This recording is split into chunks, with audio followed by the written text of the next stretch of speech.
नमस्कार साथियों। Delhi police driver भर्ती के लिए वाइवा टेस्ट आज 10 नंबर की क्लास है। 10वीं क्लास हम पढ़ने जा रहे हैं, तो इससे संबंधित क्वेश्चन है जिनका हम अध्ययन करेंगे, जो वाइवा में अभी पूछे जा रहे हैं। तो सभी साथी ध्यान से इस सेशन को देखेंगे और समझेंगे। ठीक है, तो हम स्टार्ट करते हैं। सबसे पहले क्वेश्चन नंबर 1, पुल पर चढ़ने से पहले आप क्या क्या सावधानी रखेंगे। अर्थात पुल पर चढ़ने से पहले, जैसे हम गाड़ी चला रहे हैं तो पुल पर चढ़ने से पहले हम एक तो ये ध्यान में रखेंगे सबसे पहले कि किस संकेत, जो चेतावनी संकेत है, उसमें बाहर सीमा का बोर्ड लगा होगा। जैसे 4 टन है या 5 टन है, उस हिसाब से सबसे पहले हम संकेत देखेंगे। गाड़ी में कितना वजन है उस हिसाब से 4 टन अगर बाहर सीमा है तो उस हिसाब से हम गाड़ी का वजन देखेंगे। और दूसरी बात कि हम पुल पर चढ़ने से पहले जहाँ रोड कनेक्ट हो रही है, अर्थात सर्विस रोड कनेक्ट हो रही है पुल पर चढ़ने से पहले, तो बाईं तरफ अगर कोई वाहन आ रहा है तो उससे संबंधित ध्यान रखेंगे। अच्छा, और उसके बाद नेक्स्ट क्वेश्चन है टायर रोटेशन। टायर रोटेशन कितने किलोमीटर पर किया जाता है। सामान्यतः टायर हम रोटेशन क्यों करते हैं। रोटेशन अर्थात टायरों का स्थान परिवर्तन। टायरों का स्थान परिवर्तन, टायर रोटेशन किसे कहते हैं। टायरों का स्थान परिवर्तन करना, ताकि गाड़ी में जो टायर है उनका घिसाव है वो समान रूप से हो। टायरों का घिसाव समान रूप से हो, इसका एक फिक्स क्रम होता है, उस हिसाब से हम टायरों को स्थान चेंज करते हैं। ठीक है साथियों, तो टायर रोटेशन कितने किलोमीटर पर किया जाता है, ये अलग अलग गाड़ियों में अलग अलग है। जैसे छोटे वाहनों में 8000 किलोमीटर पे टायर रोटेशन किया जाता है। ठीक है, इसके बाद हम नेक्स्ट क्वेश्चन देखेंगे नंबर 3। नेक्स्ट क्वेश्चन है BS4 व BS6 में क्या अंतर है। BS4 अर्थात BS4 और BS6 में अंतर क्या है। तो BS4 और BS6 में ये अंतर है कि BS6 में जो नई गाड़ियाँ आई हैं, आधुनिक गाड़ियाँ, यानी BS6 का मेन टारगेट है कि भारत स्टेज 6 में पूर्णतः पोल्यूशन रहित इंजन बनाया जाए। पूर्णतः पोल्यूशन रहित इंजन बनाया जाए ताकि वातावरण को अशुद्धता से बचाया जा सके। और BS4 में ये पुरानी गाड़ियां हैं जिनमें पोल्यूशन ज़्यादा हो रहा है, तो ये महत्वपूर्ण हम अंतर कर सकते हैं। उसके बाद में हम देखेंगे motor vehicle act question number 4, motor vehicle act 1988।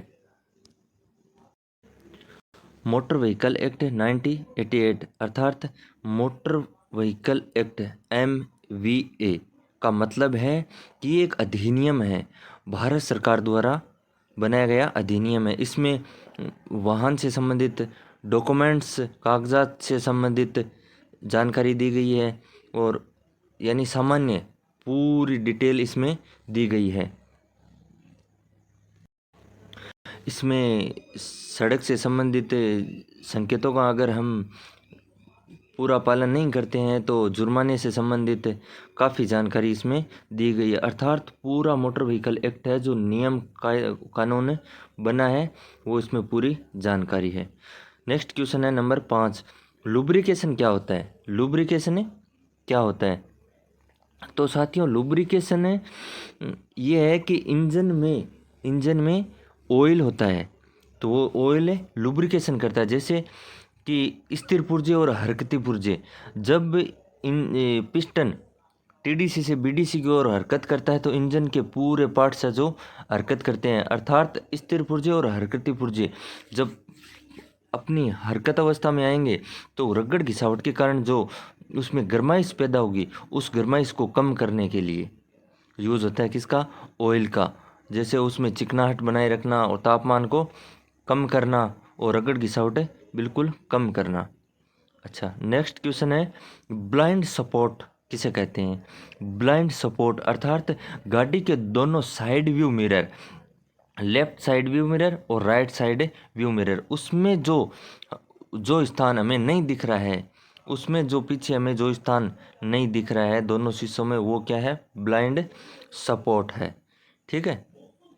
Next question है, अचंभी और अचंभी गाड़ी की बैटरी में क्या अंतर होता है?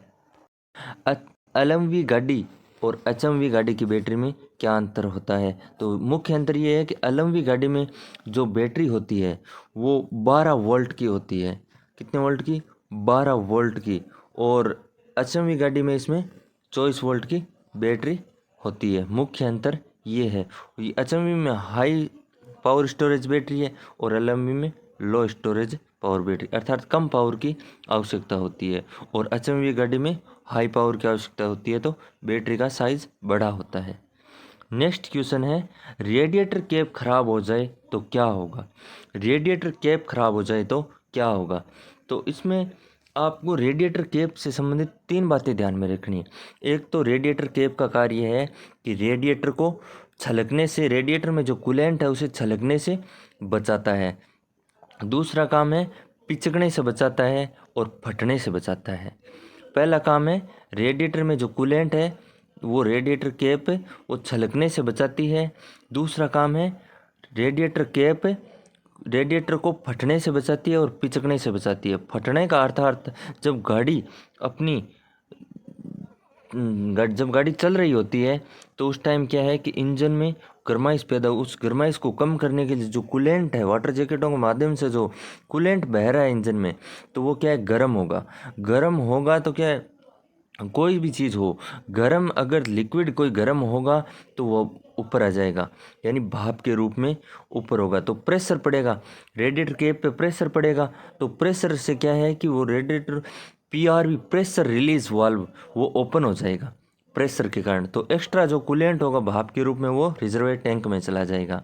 और तीसरा काम है वीआरवी, वैक्यूम रिलीज वाल्व। जब गाड़ी खड़ी हो जाएगी काफ़ी टाइम बाद में, जब इन रेडिएटर में कूलेंट की कमी को पूर्ति करने के लिए, कूलेंट की कमी को वापस पूर्ति करने के लिए vacuum release valve reservoir tank से वापस भाप के रूप में वो पूर्ति कर देगा। ये 3 काम है। बहुत महत्वपूर्ण प्रश्न है, रेडिएटर कैप खराब हो जाए तो क्या होगा? अगर खराब हो गई तो रेडिएटर फट सकता है और काफ़ी नुकसान हो सकता है। ठीक है। नेक्स्ट क्वेश्चन है, आपातकालीन वाहन कौन कौन से होते हैं? नेक्स्ट क्वेश्चन है, आपातकालीन वाहन कौन कौन से होते हैं? इसमें आपातकालीन वाहन में सबसे पहले हम देखेंगे एक एम्बुलेंस। एम्बुलेंस और फायर ब्रिगेड की गाड़ी को हम आपातकालीन वाहन में काउंट करते हैं। आपातकालीन वाहन, फायर ब्रिगेड की गाड़ी, जैसे कहीं आग लग गई हो तो उसमें क्या है कि फायर ब्रिगेड की गाड़ी सायरन के साथ और तेज़ गति से वो वहाँ फायर के लिए जाएगी। तो ये आपातकालीन वाहन में एम्बुलेंस और फायर ब्रिगेड की गाड़ी। ठीक है साथियों। ट्यूबलेस टायर में हवा का दबाव कम क्यों नहीं रख सकते?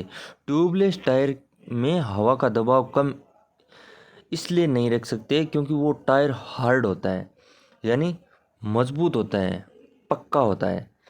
तो ट्यूबलेस टायर में हवा का दबाव, अगर हम हवा कम रखेंगे वो पिचक के चलेगा, तो उसमें क्या है घिसावट ज़्यादा होने की संभावना रहती है। इसलिए हम टायर में हवा का प्रेशर कम नहीं रख सकते।